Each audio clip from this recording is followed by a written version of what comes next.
Evangelho de João, capítulo 8. Capítulo 8.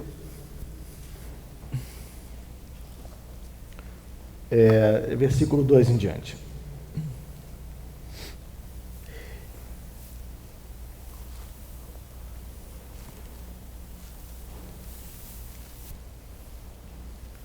Achou? De madrugada voltou novamente para o templo, e todo o povo ia ter com ele, e assentado os ensinava. Os escribas e fariseus trouxeram à sua presença uma mulher surpreendida em adultério e, fazendo-a ficar de pé no meio de todos, disseram a Jesus: Mestre, esta mulher foi apanhada em flagrante de adultério, e na lei nos mandou Moisés que tais mulheres sejam apedrejadas. Tu, pois, o que dizes? Isto diziam eles, tentando-o para terem com o que o acusar. Mas Jesus, inclinando-se, escrevia na terra com o dedo. Como insistissem na pergunta, Jesus se levantou e lhes disse: Aquele que dentre vós estiver sem pecado, seja o primeiro que lhe atire a pedra. E tornando a inclinar-se, continuou a escrever no chão.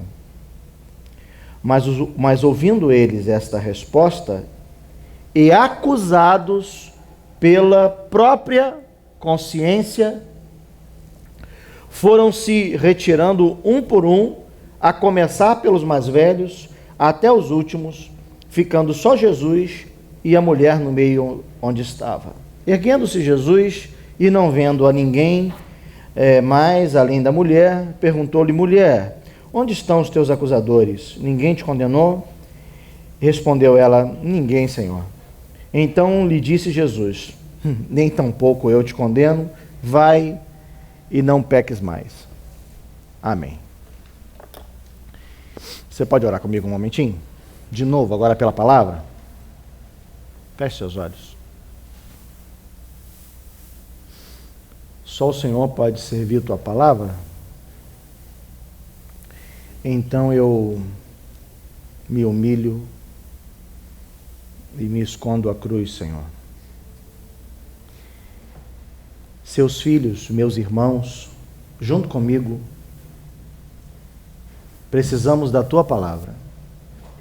Ninguém precisa de uma boa teologia, de uma oratória eloquente, de palavras bonitas.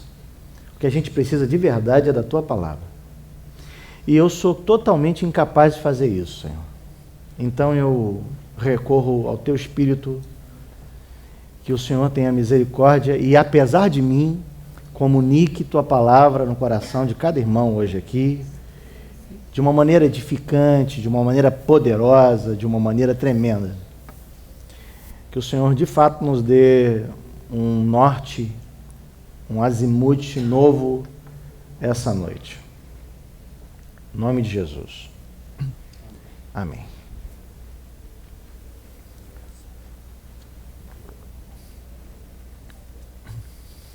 Nós já lemos esse texto algumas vezes, os irmãos conhecem bem, mas eu queria que a gente refletisse sobre ele em algumas questões aqui. Jesus já estava vindo num processo aqui, no contexto aqui, de uns embates com os fariseus. Eles vinham cavando coisas contra Jesus. Jesus estava desagradando, já tinha um tempo já, por causa do seu ensino, por causa das coisas que ele trazia, por causa das coisas que ele ensinava, que ele dava. Já havia um tempo, havia um desconforto com a mensagem de Jesus e com a maneira como ele se posicionava. Então os fariseus tentavam encontrar algumas coisas para deixar Jesus em má situação. E estava nesse processo de embates intelectuais, embates teológicos, tentando dar a Jesus uma situação de acusação. Esse foi mais um deles. Jesus teve um embate, saiu, se retirou para orar, volta pela manhã para o templo de novo, volta a ensinar, volta a se expor aos debates, e no inteirinho, naquela noite, naquela madrugada, eu não sei bem qual foi a situação, uma mulher foi pega numa situação flagrante de adultério. pegaram a mulher e trouxeram a mulher até a Jesus. Aí a gente tem um monte de curiosidade sobre o texto, né? Por exemplo, assim, pegaram uma mulher em flagrante de adultério e trouxeram a mulher a Jesus. Como é que essa infeliz adulterou sozinha, né? Só trouxeram ela e só estava a mulher lá. Era um adultério individual. Uma coisa estranha aconteceu ali. E apresentaram a mulher a Jesus. Pior que isso, não, colocaram a mulher no meio de todos, exposta, condenada, levada para morrer. Eu imagino a angústia, o caos na cabeça, nas emoções dessa mulher, a vergonha. Ela é posta no meio, colocada no meio de todos assim. Jesus fala, e eles falam a Jesus assim: olha, Jesus, a lei de Moisés nos autoriza a matar essa mulher a pedradas, a apedrejá-la. O que o Senhor me responde? E Jesus, a gente acabou de ler, ele não responde nada, fica aquele ambiente todo, demora para se manifestar. Eu não sei quanto tempo demorou, mas eu tenho absoluta convicção de que para aquela mulher demorou uma eternidade.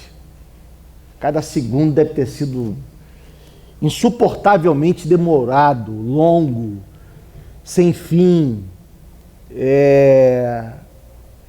Quando eu leio esse texto, eu penso em algumas situações. Por exemplo, eu reflito nessa circunstância de derrota, de angústia, de sofrimento, de acusação a qual essa mulher foi colocada, ou se colocou, ou a circunstância a levou. Eu fico tentando imaginar o que não passou na cabeça dessa infeliz. Não sei se ela estava amarrada, eu não sei se ela olhava para frente ou para baixo. Havia gente de todos os lados. Seus algozes venceram contra ela, levaram ela até ali. Não havia nenhuma esperança, ela não tinha valor nenhum para mais ninguém. A sociedade era contra ela. A gente falou outro dia sobre a mulher, do poço de Jacó, que certamente havia cometido adultérios, mas não foi pega em flagrante. Então ela sofria o ônus, a perseguição de ser desprezada pelos outros, colocada de lado na sociedade, ninguém queria conviver com ela, falava-se muito mal dela. Essa é algo ainda pior, pega em flagrante, em ato de adultério, ela tinha sob si a lei da morte, condenada. Quantas vezes, eu não sei você, mas muitas vezes eu me senti em situação parecida, assim. Em situação de derrota, em situações assim de vergonha, em situação de acusação, em situações onde a gente não percebe alguém que possa nos tirar da situação, em ambientes assim de absoluta exposição, em que a gente tem vontade de morrer de fato, que passe logo esse troço, essa coisa chamada vida assim. Eu não sei você, mas eu já me vi várias vezes em ambientes de total exposição, de total vergonha, de total derrota. E ainda que aos olhos de alguém não fosse tão grave, aos meus era. Era de sofrimento, de angústia, de não ter saída. E eu acho tão antagônica a posição que toda essa situação de sofrimento, de angústia, de derrota, essa situação terrível, empurrou essa mulher à melhor situação da sua vida. Ela foi levada aonde? A Jesus. Ela não sabia disso, irmãos. Ela não leu o Evangelho de João. Ela não sabia que era o Cristo que estava diante dela. Ela não tinha noção do milagre, do poder, da bênção, da maravilha daquele encontro. Não. Para ela, aquela manhã era uma manhã só de derrota, de vergonha, de exposição. Eu imagino o quanto ela ia sofrendo, mas os anjos, que sabiam de tudo, que conheciam Cristo, celebravam o encontro. havia absoluta vergonha, angústia, padecer dentro dela, mas no mundo espiritual havia uma celebração. Que coisa incrível isso! Que como pode acontecer, e é absolutamente provável, que em alguns momentos de absoluto desespero da gente, o céu esteja celebrando. Não porque não se preocupe com a gente, mas porque sabe onde vai dar tal desespero. Quero dizer, onde tal situação vai nos conduzir. Porque grande parte das adversidades da gente só nos levam a Cristo. Só nos levam à presença de alguém que pode de fato resolver a vida da gente, dar resposta para a gente. Talvez o pior dos males da sua vida seja justamente a salvação da tua história. Não podia ter me acontecido isso, eu não aguento mais o sofrimento, eu não suporto mais a adversidade, eu não aguento mais a humilhação. Meu filho, talvez seja justamente essa humilhação, esse sofrimento que está te levando ao encontro de Cristo, para mudar a tua história de forma definitiva. Definitiva, que encontro terrivelmente maravilhoso aquele, não? Diante de Cristo, os algozes não tinham mais poder, porque Cristo estava ali, ó. A história que era uma história de morte virou uma história de vida. A história que era o ponto final virou ponto e vírgula. Virou possibilidade de continuação. Virou possibilidade de recomeço. Eu não preciso fugir das angústias se Cristo está comigo no barco. Lembra? Eu não preciso pensar em que a solução vai vir do poder político desse país ou de algum juiz super-herói que surja. Nada contra o Moro. Eu não preciso pensar que a minha solução vem externa. Na verdade, ela vem de dentro para fora. Eu preciso ter certeza que no pior momento da minha vida, Cristo, juiz dos juízes, vai estar lá. Nesse quadro tem algumas possibilidades. A primeira delas é a gente discernir e entender que o meu Deus governa sobre tudo. Aprendi uma vez, e eu não me esqueço, de que o homem que vê Deus não vê homem. E aquele que vê homem não vê Deus. Falo isso o tempo inteiro. Porque o homem que vê Deus sabe que o homem não pode tocá-lo. Estou na pior das situações da minha vida, mas eu vejo o Senhor. Não tem homem, não tem ninguém, não tem ninguém. Esse papo de estar me perseguindo, essa conversa, Deus é poderoso para tudo, amado. Ninguém persegue, ninguém abate a quem Deus quer exaltar. Você entendeu isso? Amém, não? Elias é tomado num carro de fogo, levado aos céus. Aí os discípulos chegam até Eliseu e dizem assim, vamos buscar aí, pode ser que ele caia do carro em algum lugar. Eliseu disse, Deus é poderoso para guardá-lo. Levou o camarada e não vai deixar cair. Não é nunca. Davi fugia de Absalão.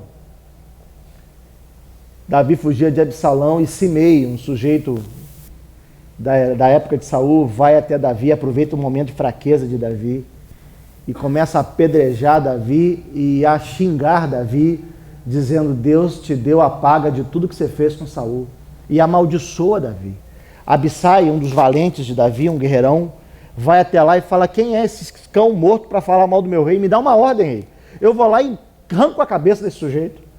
E Davi disse, guarda a tua espada, meu filho, porque pode ser que Deus queira me humilhar. Se Deus não quisesse, esse sujeito estava nem falando.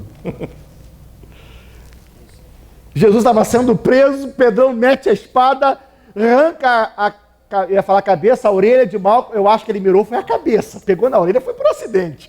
Pedrão não mirou a orelha de Malco, vai.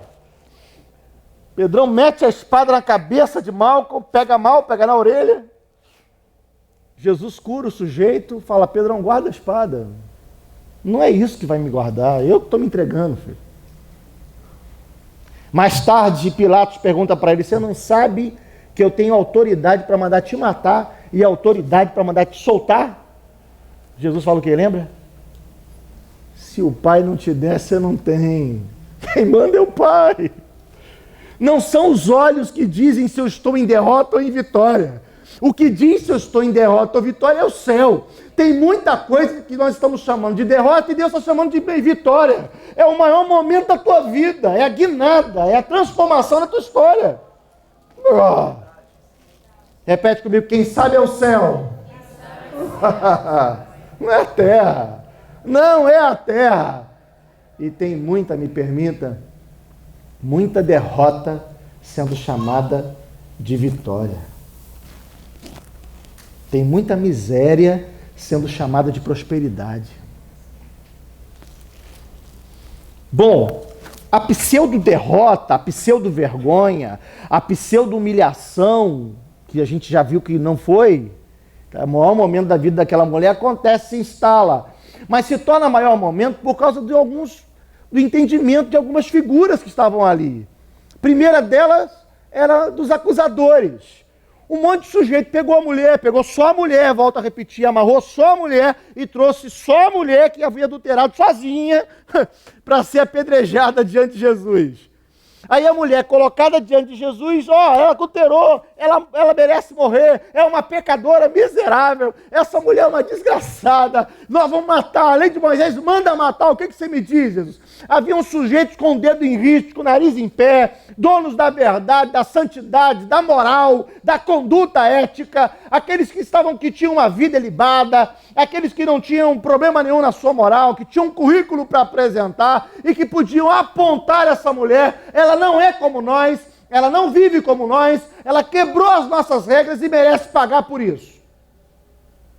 Um quadro de uma figura, de uma congregação, de uma igreja de acusadores, dos que percebem-se em condição de apontar o erro do outro, em condição de olhar para a debilidade do outro, do alto, olhar para a miséria do outro de como quem não faz a mesma coisa, como quem não anda na mesma situação. O primeiro público ali era esse público de gente que tem dedo em riste. Pouco tempo atrás eu ouvi uma palavra referente a um texto de Jesus, quando falando dos últimos dias, ele dizia assim: onde estiverem os cadáveres, ali você vai encontrar abutres. Onde tiver um cadáver, você vai achar abutres.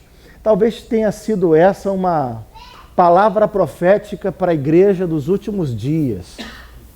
Igreja que parece gostar de se aglomerar ao redor de cadáveres. Igreja para quem as boas notícias não atraem, não alegra, não é motivo de conversa, não faz parte das rodinhas. O que faz parte da rodinha é o cadáver de alguém. É a história de morte de alguém. Tem crente conversando, vai lá. O que é? Alguém caiu. É o pecado do outro. É a fraqueza de alguém. Tem gente em rodinha conversando, um monte de abutrezinho, batendo um papinho, trocando uma ideia sobre a falha do irmão, sobre o pecado alheio, sobre alguém moralmente menor, sobre alguém espiritualmente mais fraco, sobre alguém que não andou nas nossas regras, sobre alguém que não obedeceu o nosso padrão. Tal qual os sujeitos, a gente expõe a pessoa nos nossos Facebooks da vida, nossas redes sociais da vida, como dizendo: o pecado é dele, o pecado é dela, jamais meu. Eu sou do outro lado, eu sou do time dos bons, eu sou do time dos corretos, eu sou do time dos que fazem as coisas certas. E isso é uma demanda da sociedade. Quando Romanos diz que a gente não pode ter a forma do mundo, mas uma mente renovada, uma maneira de pensar transformada, está querendo ensinar para a gente que nosso ponto de vista sobre a vida deve ser o ponto de vista do céu. Mais ou menos assim, o negócio de ponto de vista é a vista a partir de um ponto, né? A maneira como a gente enxerga a vida não pode partir da terra, do ponto da terra, do mundo, da sociedade, mas a nossa visão da vida deve partir do céu, da maneira como o céu vê. Quero dizer que esse conceito de excluir pessoas, expor alguém, colocar alguém como diferente da gente, e eu me refiro até individualmente, lá na tua rede social, quando você aponta, quando você acusa, quando você faz assim, isso não tem nada a ver com o Senhor. Não usa a Bíblia para esse troço, não usa a palavra para esse negócio, isso tem a ver com o homem, porque o homem sempre fez isso. Necessidade intrínseca do homem de matar o mal próprio na vida alheia. Quero dizer, a verdade é uma intenção desesperada de sufocar meu próprio pecado, que eu vejo no outro. E aí eu preciso dizer que eu sou contra e que não faz parte de mim, porque eu não quero que ninguém perceba que tal desgraça também é minha.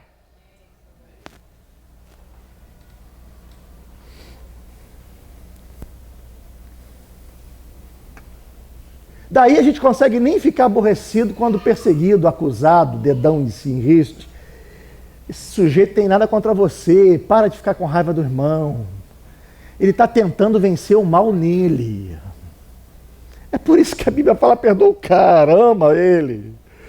Ama, porque não é alguém bom que está te acusando, é alguém tentando fugir da sua própria miséria em você, você entendeu?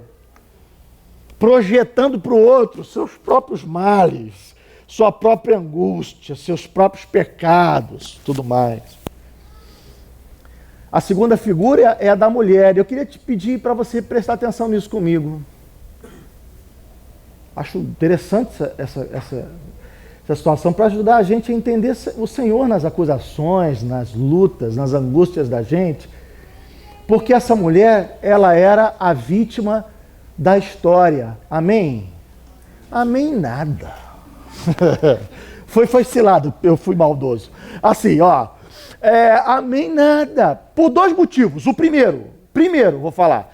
Ela não era inocente, não.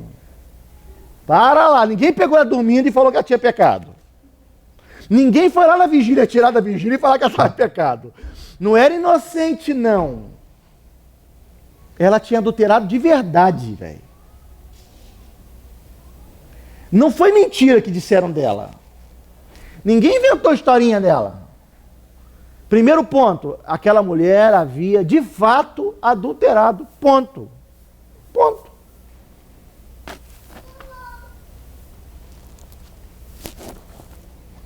Ela era culpada.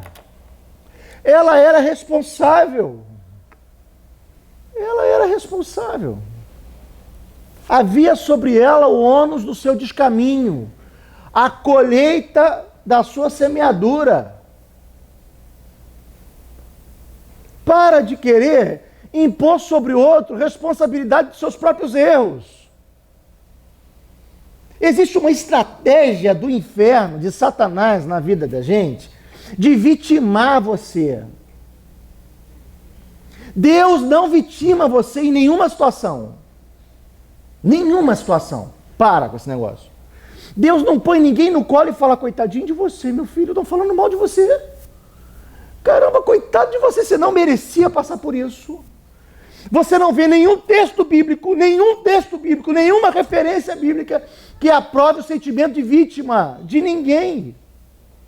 No reino de Deus não há vítima. Ouvi também uma vez um pastor muito querido dizendo assim, ó, estão caluniando você, falando mal, mentindo a teu respeito, agradece a Deus que essa pessoa não te conheça bem, porque ela ia falar a verdade.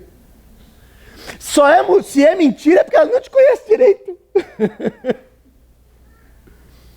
Porque intrinsecamente você é mau, filhão. Amém, não? Só Pedro Júnior que é mau. Ó, você dá uma notícia triste para você, você é mau, velho. Ó, jovem rico se aproxima de Jesus, garotão, show de bola. Menino crente pra caramba. Qualquer grupo que se diga seguir Jesus gostaria de ter esse garoto no meio da igreja. Diploma fantástico. Ele se achava bom, inclusive. Ele olhava para a vida dele e não via nenhum problema. E quando ele viu Jesus, ele talvez tenha pensado assim, achei alguém que é digno de me liderar. Eu encontrei um camarada que tem uma vida boa também. Aí ele se aproxima de Jesus, elogiando Jesus. Lembra do encontro? Bom mestre. E Jesus fala, pá, vamos parar de conversar agora. Nem começa. Que conversa é essa de bom, filhão? Ninguém é bom, senão o Pai que está no céu.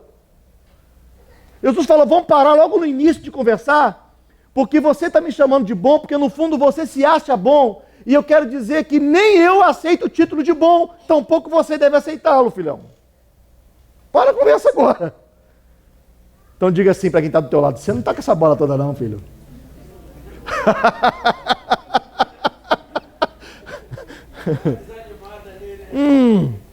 Desanima o sujeito aí, velho. Desanima o sujeito aí. Tá com essa bola não. Tá não. Tá não, filhão. A mulher era culpada. E não há nada melhor do que o homem olhar para dentro de si e dizer, de fato, eu não sirvo. Um monte de gente não entende o sofrimento de Jó, lá na palavra. Acha que Jó sofreu porque Deus e Satanás discutiram no céu. Jó não tinha feito nada de errado, estava tudo bem com a vida dele. Satanás discutiu com Deus no céu e Jó pagou o pato.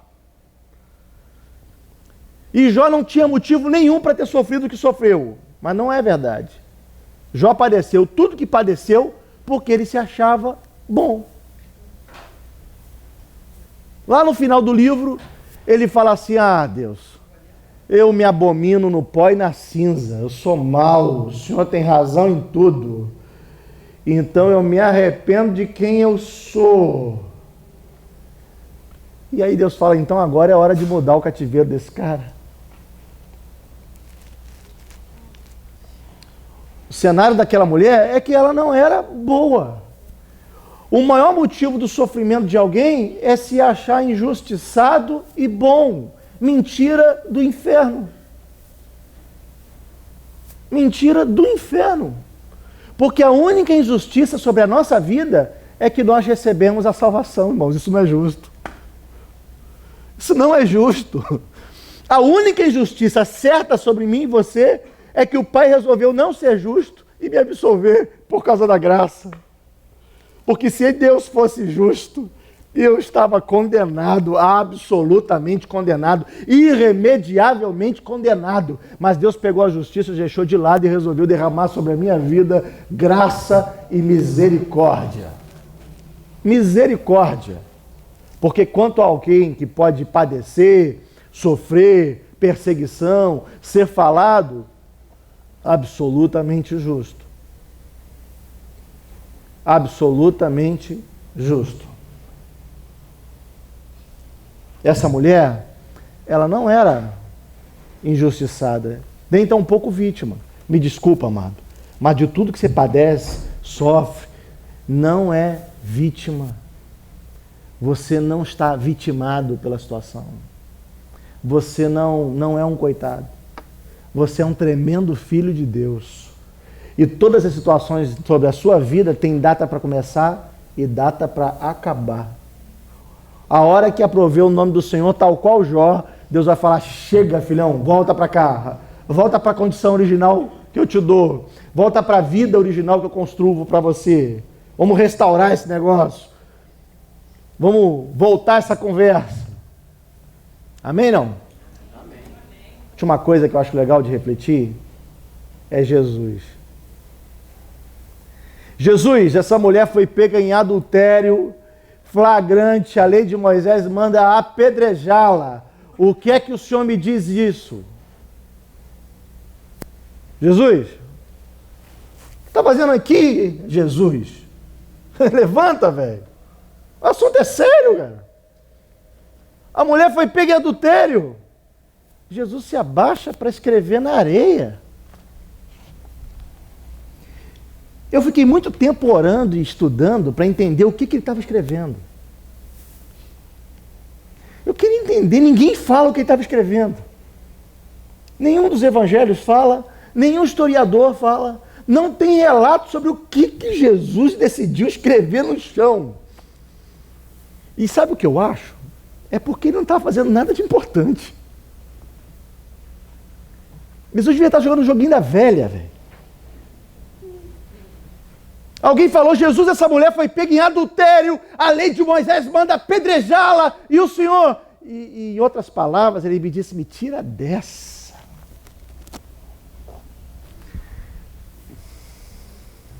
Adultério? Pedra?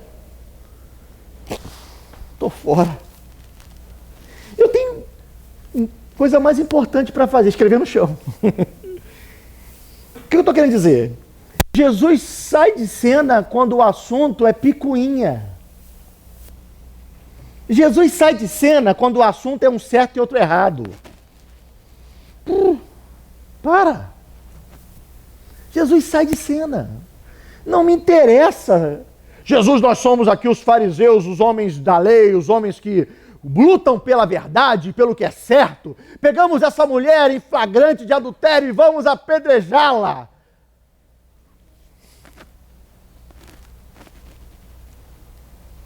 Jesus, eu estou com raiva do meu patrão, aquele ímpio, homem do inferno, endemoniado, então o Senhor precisa agir. Jesus, tira dessa. Jesus, eu briguei com o irmão lá onde eu congrego, me relaciono, e ele não tem o Senhor, está fingindo o evangelho, o Senhor... Deus... Me tira dessa. Parece que esse assunto de um contra o outro não interessa a Deus. Me perdoa se você está aqui muito magoado com alguém, esperando que Deus faça justiça. Vou te dar uma notícia triste. Não vai rolar.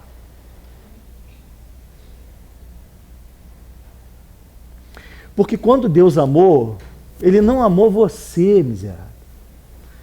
Ele não amou o seu grupo religioso. Ele não amou os evangélicos. Jesus, aqueles homossexuais estão ali, tá, vou matar aqui agora. Deus, me tira dessa. Ele não amou os héteros. Ele não amou... Vou parar, senão escandalizo demais, né, você? A Bíblia diz que ele amou quem, irmãos? O mundo. Porque Deus amou o... Pode falar que não é pecado não, vai ser só meu. Porque Deus amou o mundo de tal maneira que deu seu único filho para que todo aquele que nele crê não pereça, mas tenha vida eterna. Dois sujeitos em embate, de que lado Deus fica? Vai escrever no chão, filho.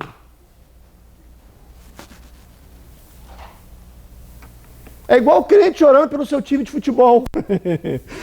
Deus, agora é a minha hora. E vai o outro lá e ora pelo outro time. Deus vai escrever no chão, filho.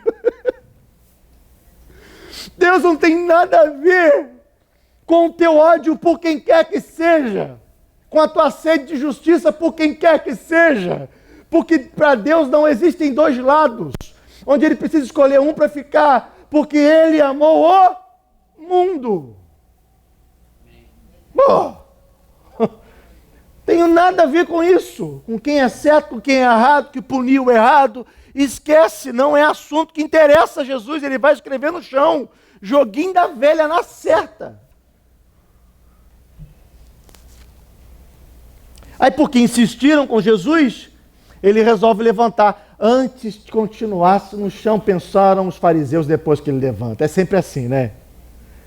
Quando ele estava dormindo, ele acordou no barco, antes tivesse ficado dormindo. Cuidado na hora de acordar Jesus. Cuidado na hora de insistir que ele responda. Ele pode responder, velho. Aí insistiram, Jesus levanta e fala, tá bom, quer apedrejar? Vamos lá, começa por quem não tem pecado. Aí se instala uma guerra pessoal. Porque a Bíblia diz que a consciência deles começou a acusá-los. Porque o dilema deles não era pecar ou não pecar. Quero voltar aqui para vocês uma situação. O dilema deles é que aquela mulher havia sido pega em flagrante. Aí Jesus falou, deixa eu ver aqui.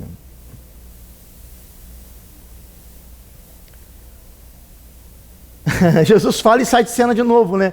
Deixa-os sofrendo. Como insistissem na pergunta, Jesus, levantando-se, lhes disse: aquele dentre vós estiver sem pecado, seja o primeiro a lhe atirar pedra. Ok, quer fazer, faz. Quem tiver sem pecado aí, começa.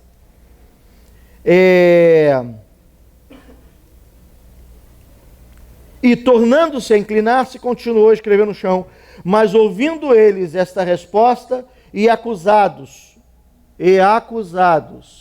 pela própria consciência, foram-se retirando um por um, a começar pelos mais velhos até os últimos, ficando só Jesus e a mulher no meio onde estava. A consciência começa a acusá-los, porque o que Jesus levanta e fala de maneira simples é dizer: se tem alguém aqui de fato melhor do que ela, taca a pedra. Porque só pode ser melhor do que quem peca, quem não peca.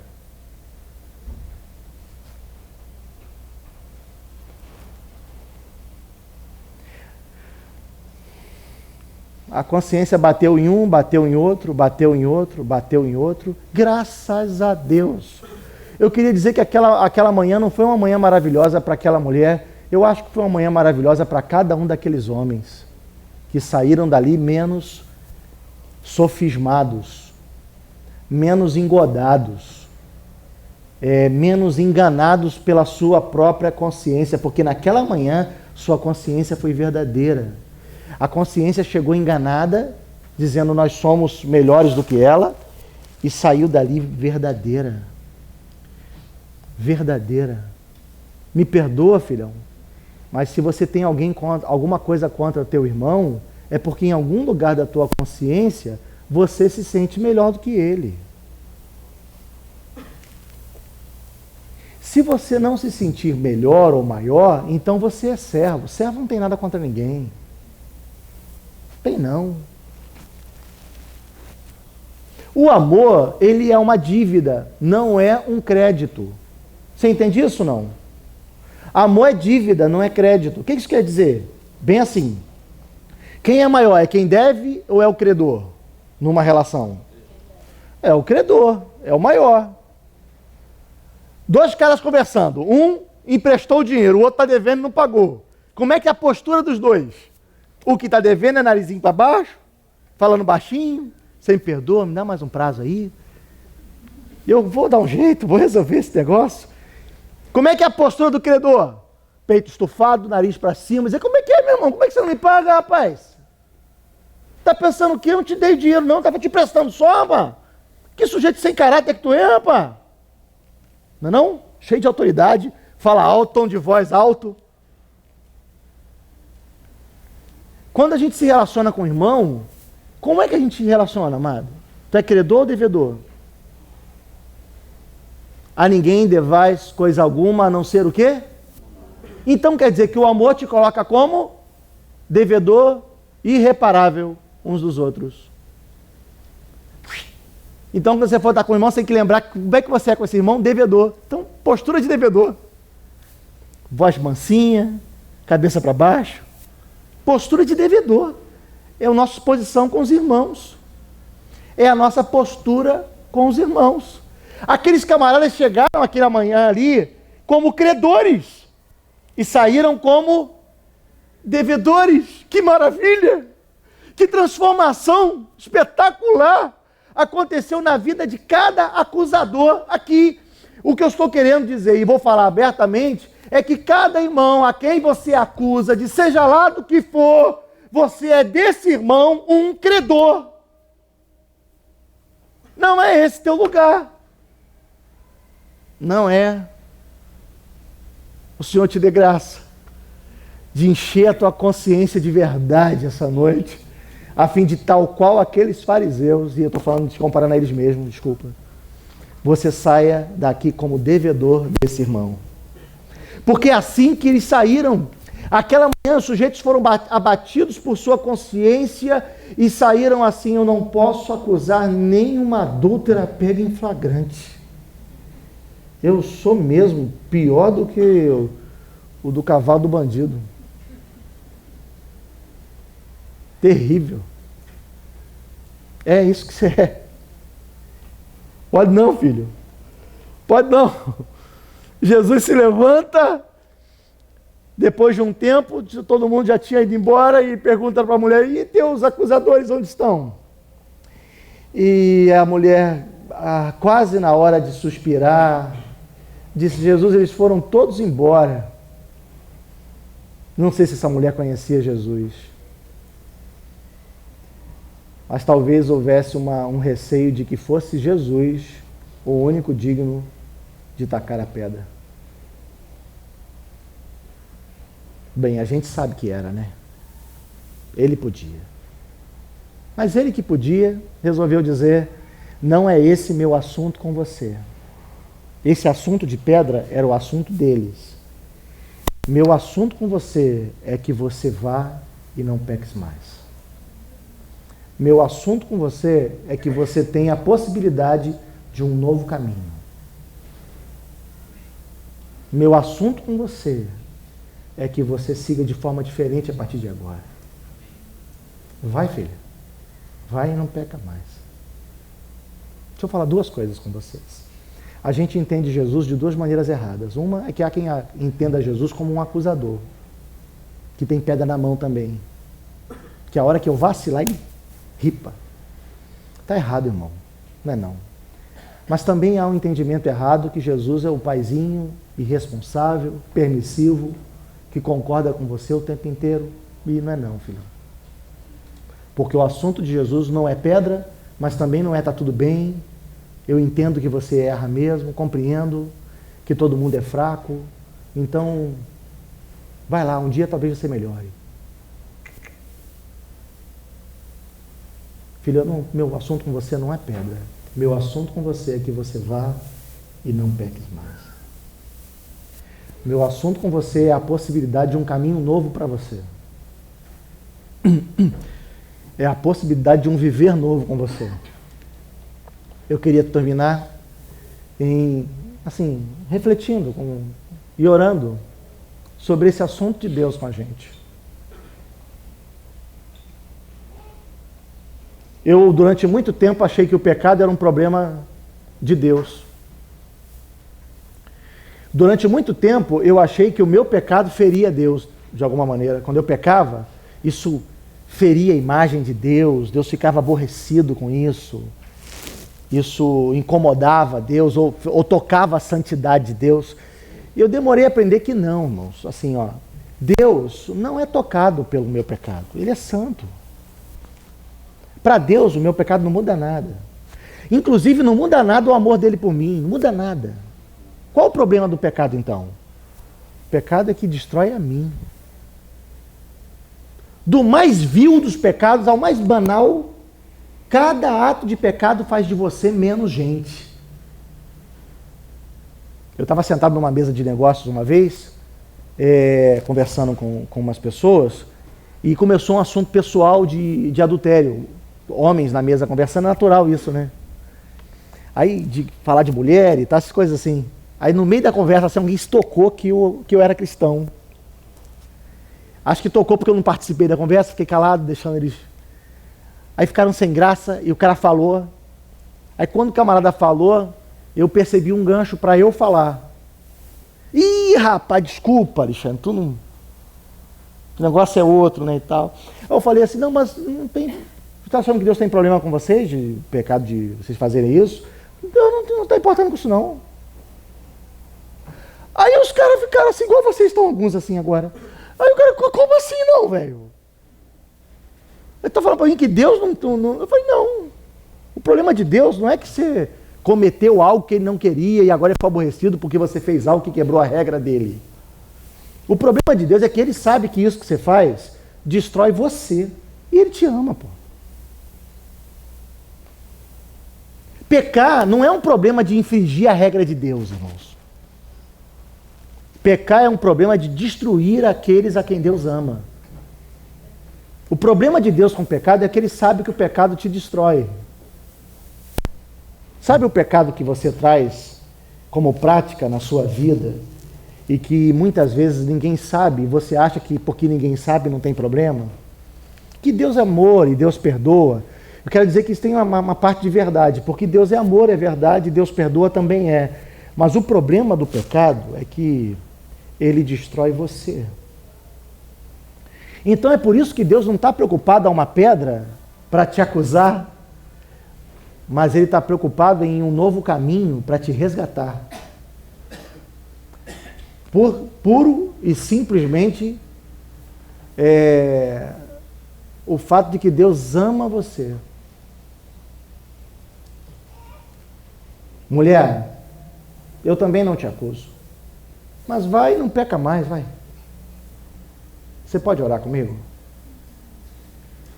Não, irmão, Deus não te acusa. Mas vai e não peca mais. Queria orar com você que tem essa noite, enquanto eu estou aqui falando, um convite de Deus para uma possibilidade nova de vida. Eu gostaria que nós orássemos, irmãos. Acho que hoje não tem ninguém assim que precisa, pelo menos que eu saiba, assim, que não tem um compromisso com Jesus entre a gente e precisa se receber o Senhor.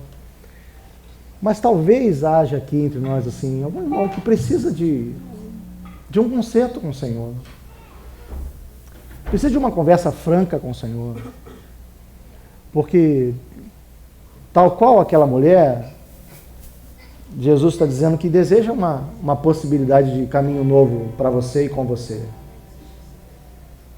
Vamos orar. Senhor, o Senhor conhece o nosso coração e o Senhor nos sonda. O Senhor sabe exatamente quem somos.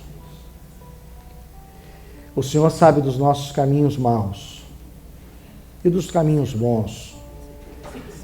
E o Senhor conhece a miséria de dentro da gente, as fraquezas da gente. Mas o Senhor não está disposto a nos apedrejar. O Senhor é o único que podia. O Senhor é o único que tem autoridade para acusar.